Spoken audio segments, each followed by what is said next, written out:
Qual será o futuro dos pumas da Patagônia? A proteção dos grandes felinos do Chile tem um preço muito alto para os criadores de ovelhas do país. Poderá o turismo ser a solução? Ensanduichada entre arbustos, numa encosta fustigada pelo vento junto da fronteira meridional do Parque Nacional de Torres del Paine, observo 3 crias de cor castanho amarelada tropeçarem e correrem junto da margem de um lago em tons azulados, testando a sua força, dentição e estatuto social. De vez em quando, a progenitora, conhecida como Sarmiento, para avaliar a situação. Os seus olhos verdes mostram-se calmos. Quando o quarteto alcança uma península, um relógio de pumas parece ser ativado. A progenitora e as crias aninham-se no interior de uma rocha em forma de donut e fazem aquilo que os felinos sabem fazer como ninguém: dormem uma cesta. Distribuído entre o sul do Alasca e o sul do Chile, o puma concolor ocupa o território mais extenso entre todos os mamíferos terrestres no hemisfério ocidental. Os cientistas suspeitam que existem maiores concentrações de pumas na região em redor de Torres del Paine do que em qualquer outro lugar. Isso deve-se sobretudo ao fato de os pumas disporem de bastantes presas, guanacos, lebres, gozarem de proteção no parque e não enfrentarem a concorrência de outras espécies de mamíferos predadores, como os lobos. O Parque de Torres del Paine reúne mais de 200 mil hectares de picos graníticos, pradarias, florestas subárticas e lagos varridos pelo vento. É o lugar certo para avistar este predador de topo em ambiente selvagem. A paisagem é ampla e aberta e muitos pumas já se habituaram à presença humana desde que o turismo aumentou. À semelhança das crias de Sarmiento junto da margem do lago, os pumas passeiam, caçam, cuidam da sua higiene, acasalam e brincam, aparentemente ignorando os visitantes sorridentes que se cruzam com eles. Desejosos de ver mais pumas em ação, eu e o meu guia, Jorge Cardenas, acompanhamos os predadores ao longo de vários dias, com os ouvidos bem atentos aos gritos agudos de alarme dos guanacos. É uma indicação segura de que há pumas a caçar. Não vemos nenhum puma a matar, mas mais tarde, no encontro organizado pelo Grupo de Conservação Pantera, apercebo-me do caos que a crescente população de pumas da região pode desencadear. A reunião tem lugar num hotel de Cerro Castillo e reúne funcionários governamentais, biólogos, guias turísticos e criadores de gado. Arturo Croiger Vidal, criador de ovelhas de segunda geração que explora uma grande propriedade a sudeste de Torres del Paine, tirou um raro dia de folga para exprimir as suas preocupações. No início do mês, vendi 400 ovelhas, diz calmamente. 5 dias depois, só tinha 370 para entregar ao comprador. Um puma levou-me 30 numa só noite. Outros rancheiros acenam com a cabeça, num gesto de solidariedade. Durante mais de um século, homens como Croiger montaram a cavalo, usaram armas e recorreram a cães de guarda e de caça para controlar a população de pumas da região. No entanto, quando o governo chileno criou o Parque de Torres del Paine na década de 1970, interditou também a caça ao puma e ao guanaco. O número de animais subiu significativamente e ambos, predadores e presas, começaram a migrar para fora do parque em busca de sustento, invadindo ranchos privados.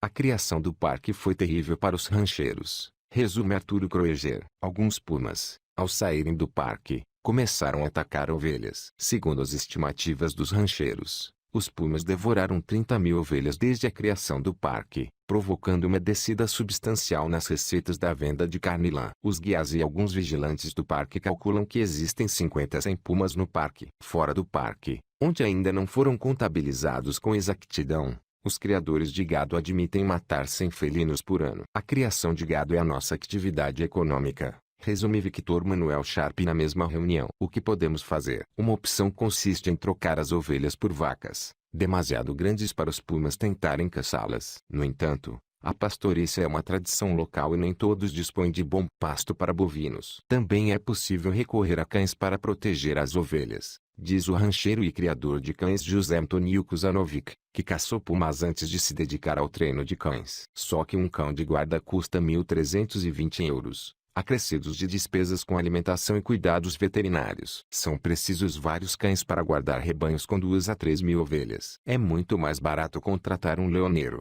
um caçador de pumas. O norte-americano Charles Moon, gerente de empresas de ecoturismo, levanta-se para falar. Criei uma indústria baseada em turismo do jaguar no Pantanal brasileiro. Os pumas podem gerar muito dinheiro para a comunidade. Os criadores de gado resmungam. Sabem que não podem cobrar dinheiro a turistas para seguirem pumas nas suas terras se continuarem a matá-los. Aliás, o governo chileno só permite que os rancheiros matem pumas se houver provas de que o animal matou uma ovelha, mas a maioria dos criadores nem sequer tenta obter uma licença. Está a dizer que temos de alimentar os pumas para que o senhor tenha mais pumas para o turismo, afirma outro rancheiro, com brusquidão. Estou demasiado velho para me converter em guia turístico. Charles Moon aponta para os irmãos Goic, Tomislav e Joan, sentados ao fundo da sala. Ao longo dos anos, as suas 5.500 ovelhas, que pastavam junto da fronteira oriental do parque, diminuíram para cerca de 100. Foram essencialmente vítimas de um terrível nevão e da constante perseguição movida pelos pumas. Agora, cerca de 800 turistas pagam somas generosas aos Goic todos os anos para percorrerem a sua propriedade de 62 km², a pé e de automóvel, acompanhados por um guia e por um batedor e equipados com binóculos potentes. No rancho dos Goic, é quase garantido que os hóspedes avistem Sarmento e as suas crias, uma gricela aloa descontraída hermanita, que gosta de passear junto da vedação que separa a propriedade dos Goic do Parque de Torres del Paine. Os Goic abriram o seu rancho à observação de pumas em 2015, quando o parque começou a aplicar leis que obrigavam os visitantes e os guias a permanecerem nos trilhos, limitando desse modo as probabilidades de avistar pumas. Sentíamos-nos preocupados com a segurança das pessoas, explica o superintendente do parque, Michael Arcos. Pressionados pelos clientes, alguns guias independentes seguiam os predadores durante a noite, utilizando luzes, e aproximavam-se demasiado dos animais. Até hoje, registrou-se um único encontro fatal com um puma em Torres del Paine, o parque mais visitado do Chile, e as autoridades querem manter esse registro.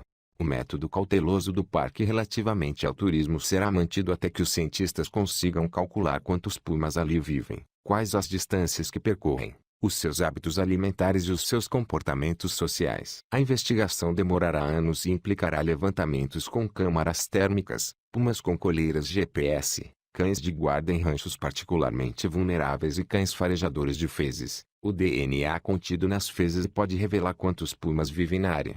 A informação recolhida será utilizada para elaborar planos de conservação e tornar o turismo de observação de pumas mais seguro para os felinos e para os seres humanos. As receitas turísticas poderão até contribuir para indenizar os criadores de gado. A ideia é tornar fundamentais os predadores, pois são eles que mantêm sob controle as populações de presas e são também tão valiosos para a economia da região como são para a integridade ambiental. Continua a ser mais provável que os pumas comam guanacos em vez de ovelhas. No entanto, esse é um fraco consolo para pessoas como Jorge Portales, criador de gado, que conta aos presentes na reunião que, numa só estação, perdeu 24% das suas ovelhas, 600 animais, por causa dos pumas. Passou a criar gado bovino e depois reintroduziu as ovelhas, juntamente com cães de guarda, mas os pumas continuaram a atacá-las. É o preço a pagar por viver perto de Torres del Paine, diz com um suspiro. Agora já deixamos de ter ovelhas.